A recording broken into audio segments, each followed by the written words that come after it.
Tudo bem? Hoje eu vou colocar para vocês lá no Google Class alguns exercícios, né? Explicação dos exercícios sobre a aula que aconteceu na segunda-feira agora que passou, dia 13/7. Por que eu vou colocar somente hoje? Porque o conteúdo que a professora explicou pra gente essa semana foi reação de neutralização. É o mesmo conteúdo da semana passada, tá? Então, ela veio explicando mais resolução de exercícios. Então, se vocês observarem lá no Google Sala de Aula, eu coloquei lá somente exercícios, não coloquei o conteúdo, expliquei que era o mesmo conteúdo da semana passada e por isso que eu pedi para vocês fazerem só a resolução desses exercícios. O exercício que eu coloquei lá é os mesmos exercícios que ela explicou na aula, né? Então, eu dei esse tempo para vocês poderem responder e hoje eu vou estar explicando para vocês ele certinho, tudo bem? Então, olha só, ela colocou como primeiro exercício pra gente esse daqui, ó. Considere a reação entre 10 ml de uma solução 0,1 mol por litro de HNO3 e 10 ml de uma solução de MgOH2 a 0,1 mol por litro, representado pela seguinte equação química. Então, a gente tem 2HNO3 reagindo com MgOH2 e originando pra gente como produto final 2H2O mais MgNOH32. Certo? O que a gente tem de comum no enunciado? Os volumes e as concentração molar. Se vocês analisarem, ó, ele deu 10 ml de HNO3 e também deu 10 ml de MgOH2. Ele também deu a mesma concentração molar, 0,1 mol por litro de HNO3 e 0,1 mol por litro de MgOH2. Então, se a gente for resolver o exercício que ela pediu, o exercício A e o B, era o seguinte: calcule a quantidade de matéria, ou seja, calcule o mol, a concentração molar, né? Então, calcule a quantidade de matéria em mol para o HNO3 e para o MgOH2, ou seja, ela está perguntando basicamente qual é a concentração molar, né? Qual que é a quantidade de matéria pros reagentes, já que no A eu quero saber a quantidade de matéria de HNO3 e pro B eu também quero saber a quantidade de matéria do MgOH2, certo? Pra gente resolver o exercício, se vocês resolver não precisa de duas contas. Por quê, professora? Porque se a gente pegar os dados do exercício, ele deu o volume o volume de HNO3 é 10 ml. Também deu o volume de MgOH2, que também é 10 ml. Deu a concentração molar de HNO3 0,1 mol por litro e deu a concentração molar de MgOH2 também 0,1 mol por litro. Tá vendo que os valores, os resultados são iguais? Então, se você fizer o cálculo de matéria do HNO3, consequentemente, você já vai ter o resultado do MgOH2, já que as duas substâncias têm o mesmo volume e têm a mesma concentração molar, certo? Antes da gente jogar no cálculo e resolver esse exercício, a única coisa que eu peço para vocês fazerem é ver se as unidades de medida, né, estão iguais. Então, a gente tem uma concentração em mol por litro e tem um volume em ml. Então, a primeira coisa que eu vou fazer é transformar esse volume para litro, né? Se vocês analisarem lá no vídeo da aula que aconteceu no Centro de Mídias, ela pegou o volume e deixou ele em ml, transformou o volume final para ml. Vai dar o mesmo resultado, tá? Eu prefiro transformar o ml para litro para ficar igual a concentração, ok? Então, olha só. Se eu tenho um volume de 10 ml e quero transformar ele para litro, o que eu faço? Eu pego esses 10 ml, divido por 1000 e passo ele para litro. Então, 10 ml é a mesma coisa que 0,01 litros, ok? Mesma coisa para o MgOH2, é o mesmo volume, então, portanto, vai ter o mesmo volume também em litro, tá? Então, a pergunta é, calcule a quantidade de matéria de mol para HNO3 e para MgOH2. tá? Então, a gente sabe o seguinte, que nessa primeira concentração aqui, ó, que o exercício deu, em 0,1 mol por litro de qualquer uma das substâncias, já que a concentração é a mesma para as duas, a gente tem um volume, né, aí para 1 litro. Então, 0,1 mol por litro vai estar para 100%, ou seja, em 1 litro. E se eu tivesse esse volume final, né? E se ele fala, ó, considere a reação entre 10 ml. E se eu tivesse 10 ml, que é a mesma coisa que 0,01 litro, eu vou ter quantos mols? É essa a pergunta. Então, se em 0,1 mol por litro de tanto de HNO3 como de MgOH2, eles vai estar para a reação completa de 1 litro, se fosse 0,01 litro, quantos mols eu teria para as duas soluções? Quando a gente multiplica em cruz, o que nós vamos ter aqui, ó? 1 vezes x, né? 1 litro vezes x, certo? 0,1 mol vezes 0,01 litros, ok? Cortei o litro, agora é só resolver. 1 vezes x, x. 0,1 vezes 0,01, a gente vai ter uma concentração molar de 0,001 mol por litro, tanto de HNO3 como de MgOH2, ou seja, acabamos de determinar a concentração molar em 0,01 litro do lado dos reagentes. Tudo bem? Achamos. No exercício C, ele pergunta, já que vocês acabou de determinar aí, né, a quantidade de concentração molar do lado dos reagentes em 10 ml ou 0,01 litros, eu quero saber se desse lado dos reagentes, seja do HNO3 ou do MgOH2, se vai ter quantidade em excesso. E depois, no final, eu quero que determine o pH dessa solução, certo? Então, ó, pra gente saber se vai ter quantidade em excesso, o exercício deu pra gente a equação química, e se vocês analisarem, a equação química já está balanceada, certo? Então, eu copiei ela aqui, certo? E eu sei que essa equação química, ela tem, tá vendo esse número 2 aqui, ó? Significa a quantidade de mols dessa substância reagindo com a quantidade de mols desta substância, formando uma quantidade de mols de produto para essa substância e uma quantidade de mols para essa substância. Então, se eu for ler a equação química, eu tenho 2 mols de HNO3 reagindo, como não aparece o número aqui, é a mesma coisa que 1, tá?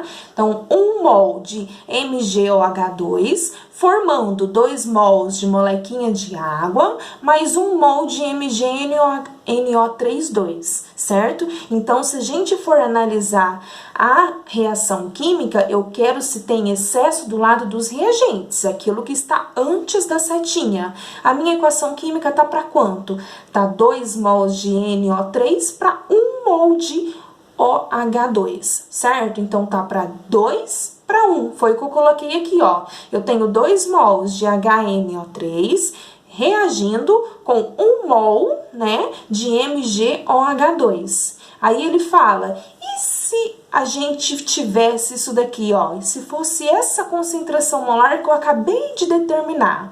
Então, se eu tivesse 0,01 mol de HNO3, quantos que eu deveria ter para reagir com essa quantidade de MgOH2, né? Essa aí é a questão para a gente determinar se tem aí excesso de reagente, ou seja, eu estou determinando aqui se vai ter ou não excesso de MgOH2, né? 2 tá para 1, eu preciso de 2 mols de HNO3 para mim reagir com 1 mol de MgOH2 para formar essas duas substâncias. E se ao invés de 2 mol fosse 0,01 mol, que foi o que a gente acabou de determinar, quantos que eu ia precisar de MgOH2 para reagir com ele, né? Então, essa é a pergunta. Vamos multiplicar em cruz? 2 mol vezes x, certo? 1 mol vezes 0,01, certo? Mol. Cortei os mols, 2 vezes x, 2x. 1 vezes 0,01, eu vou ter 0,001 mol. X é igual, tá multiplicando, joga aqui embaixo dividindo. Então, é sempre esse lado dividindo esse. 0,01 mol dividido por 2, eu vou ter uma concentração de 0,005 mol de MgOH2. Ou seja, se eu tenho uma solução de 0,01 mol de HNO3, quantos que eu ia precisar aí de MgOH2? Eu ia precisar só da metade, né? 0,005 mol de MgOH2 para reagir com 0,01 mol. Mas se a gente for analisar lá no cálculo do exercício A, quantos que eu tenho de MgOH2? Eu vou ter 0,01. Ou seja, ó, eu preciso da metade, eu não preciso dessa quantidade aqui, né? Então, se a gente for pegar 0,01 menos isso que eu acabei de achar, essa quantidade de mol, eu vou ter o quê? Excesso, né? Eu vou ter aqui, ó, eu só preciso da metade, não preciso de 0,001, eu preciso de 0,005 mol só, para mim poder reagir com 0,01. Certo? E não de 1, e sim de sua metade, tá? Então, eu já sei que o meu MgOH2, ele é um reagente que está em excesso. Eu sei que ele está sobrando aí, certo? Depois, a gente consegue determinar nesse primeiro exercício ainda, ou seja, acabamos de descobrir que o reagente que está em excesso é o MgOH2, certo? Ó, a reação ela vai acontecer e ela vai sobrar. Então, eu tinha uma concentração de MgOH2 de 0,001, consegui determinar que ele está em excesso, né? Que ele só ia precisar de 0,005, né? Então, ele tem uma sobra aí. Ela acontece e sobra. Esse é o meu reagente aí em excesso. Como que seria o meu volume final? Lembra que lá no exercício ele deu 10 volumes de HNO3 e 10 volumes, né, 10 ml de MgOH2, eu tô passando aqui para litro, tá? Ao invés de ser 10 ml do lado dos reagentes, eu já passei para litro. 10 ml é 0,01, certo? Então, qual que vai ser o volume final? 0,01 de HNO3 mais 0,01 de MgOH2, eu vou ter um volume final aí do lado dos reagentes de 0,02 litros, correto? A partir desse volume, eu consigo determinar aí qual que era a concentração que está em excesso de MgOH2, né? Então, ó, se a concentração aqui que a gente conseguiu determinar que sobrou, qual que seria o ideal para reagir, né? Então, 0,005 dividido pelo meu volume final, 0,02 litros, eu teria essa concentração aqui para reagir, 0,025 só que está reagindo, né? A partir disso daí, a gente consegue determinar outra questãozinha que ela perguntou, né? Na mesma questão aí da C, ela perguntou, qual será o pH? Como a gente sabe que pH a gente consegue determinar se a solução é ácida ou se ela é básica ou se ela é neutra, né? Lembrando que a escala de pH aí vai de 0 a 14, sendo de 0 a 6 soluções ácidas, né? O 7 é quando a solução é neutra e de 8 a 14 é quando ela é alcalina, ou também a gente pode dizer que a solução aí ela é básica, né? A gente sabe que as duas fórmulas para calcular, ó, como eu tô falando de uma solução básica, né, de uma base, porque se fosse o HNO3, eu sei que a minha solução era ácida por causa do hidrogênio inicial, certo? NO3, que em solução aquosa, o que ia liberar? H mais NO3 menos, correto? Nessa daqui, ó, eu sei que é uma solução básica porque a característica dela é liberar OH. Lembram que toda solução ácida libera H mais, enquanto que a solução básica libera OH menos? Então, essa é a característica de uma base, tá? Se a solução que está em excesso é a base, então eu não posso determinar o pH, porque pH é para o ácido. Eu tenho que começar com a fórmula do pOH, que no caso aqui vai ser para base, certo? A gente sabe que a fórmula do pH é pH mais pOH igual a 14, pH vai ser igual a 14 menos pOH, né? Então, logo o pOH vai ser menos log da concentração de OH-, né? Então, a fórmula que a gente vai usar para determinar o pH de uma base vai ser essa daqui, ó. pH é igual a 14 menos, abre o parênteses, menos log da concentração de OH-, porque eu tô falando de base e não de ácido, certo? Importante, todas as vezes que eu quiser saber o pH ou o pOH de uma solução, eu tenho que fazer a sua dissociação ou tenho que fazer a sua ionização. Como que eu sei, professora? Se for um ácido, eu sei que eu vou ter que fazer a sua ionização. Ou seja, por exemplo, se eu tiver lá HCl, quando eu coloco ele em água, ele libera íons H+, né? E o Cl-. Então, eu sei que eu estou lhe fazendo a ionização, porque ele é um ácido. No caso da base, quando a gente coloca essa base em água, eu estou fazendo a dissociação dela. Então, o que que vai liberar quando eu coloco essa substância em água? Característica principal da base, vai liberar OH-. Quantas bases eu tenho? 2. Então, 2 OH-, e aqui o que sobrou vai ser aqui o Mg+, né? Então, a base em água dissocia-se, liberando o Mg+, mais 2 OH-, certo? Se eu quero determinar aí a quantidade de mols para o OH-, o que que a gente faz? A equação química aqui, ó, tá para para 2 hidroxilas, né? Que é 2 OH-. Então, eu tenho 1 mol de MgOH2 liberando 2 mols de OH-. Se fosse essa concentração, 0,025 mol de MgOH2, quantas hidroxilas ela ia me liberar, certo? A gente também resolve em cruz, 1 mol vezes X igual 2 mols vezes 0,025. Resolvendo essa continha, a gente determina que a concentração em mol por litro de hidroxila seria 0,05 mol por litro, certo? Consegui determinar aí a quantidade de hidroxila. Aí sim, a gente vai jogar aqui, ó, na formulazinha do pH, né? pH vai ser igual a 14 menos, abre parênteses, menos log da concentração de OH-, fecha parêntese aí. Observação, a professora na aula, ela não determinou o pH, tá? Ela só falou que essa solução, ela era uma solução maior do que 7, portanto, ela era básica. Por que que ela não determinou? Porque faltava um dado, tá? Importante. Como assim, professora? Se a gente jogar na fórmula aqui, ó, pH igual a 14 menos log, qual que seria a concentração de OH-? Seria essa concentração que a gente acabou de determinar aqui, ó, certo?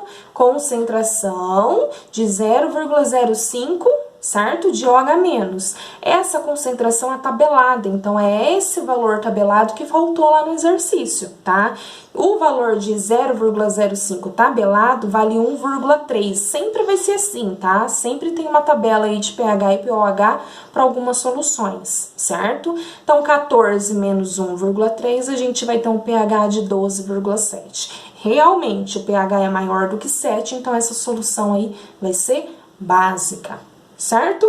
Eu sei que é complicado, são vários cálculos que envolvem aí, inclusive logaritmo, né? Mas eu peço que vocês tenham um pouquinho de paciência, copie esse exercício de novo, tenta fazer ele de novo. Se tiver dúvida, me pergunta lá no chat, né, do Google Class, tá? Que eu vou explicando para vocês certinho. Daí, no retorno, a gente, em sala de aula, eu volto esse conteúdo com vocês e explico com mais calma, com mais tranquilidade, passo mais exemplos e aí vai clareando aí as ideias de vocês, ok?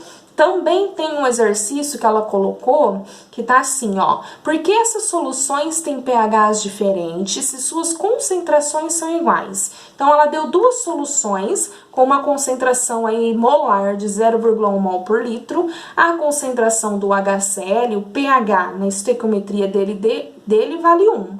E do ácido fluorídrico, que é o HF, também vale 1. Mas o pH medido a 25 graus Celsius, eles conseguiram determinar que são diferentes. Porque se as duas soluções têm a mesma concentração em mol por litro, por que os seus pHs então são diferentes, né?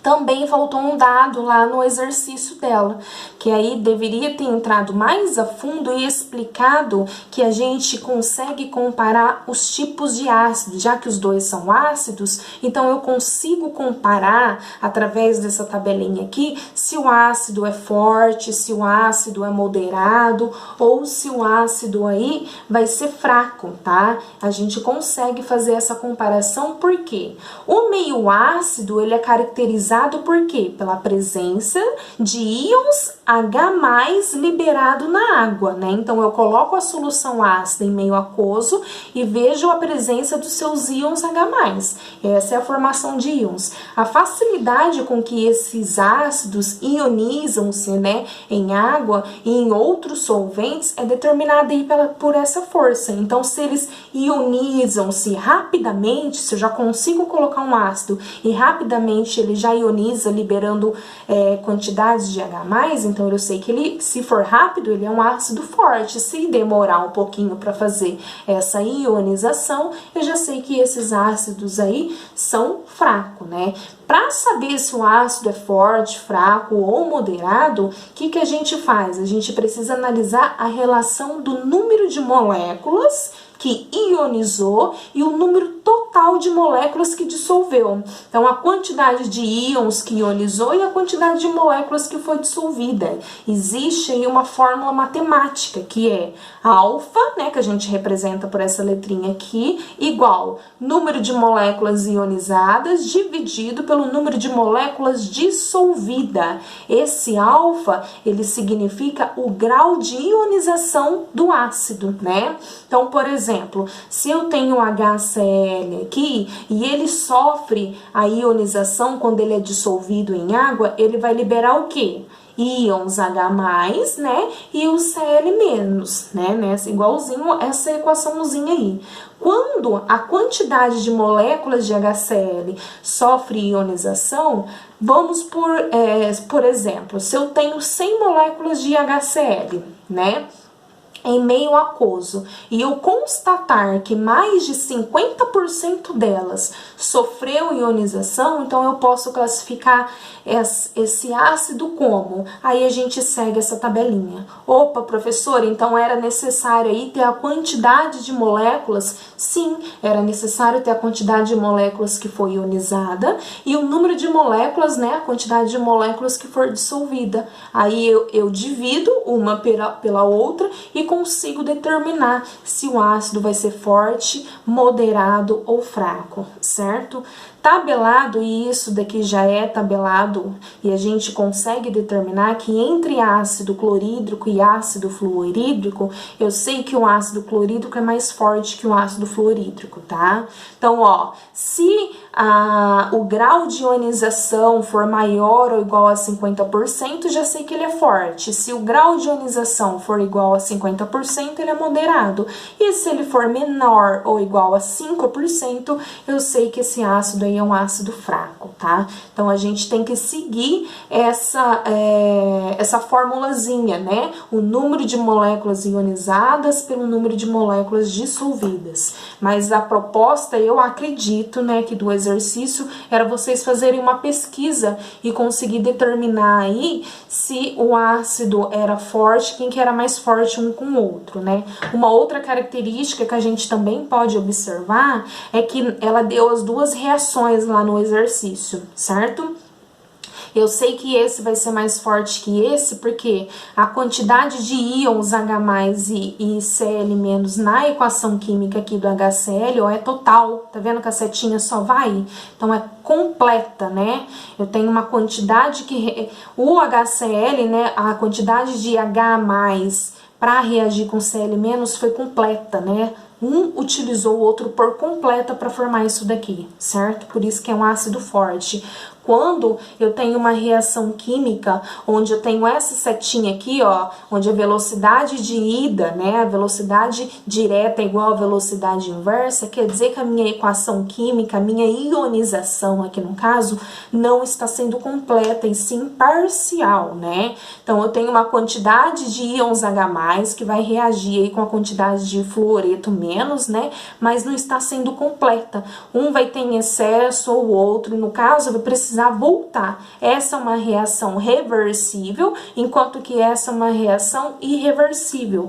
Toda reação irreversível é forte, enquanto que a reversível aí vai ser moderada, ok? O vídeo ficou um pouquinho longo, mas porque o conteúdo é complicadinho, né? É meio complexo. Espero que eu tenha ajudado vocês, tá bom? Fique com Deus e até a próxima!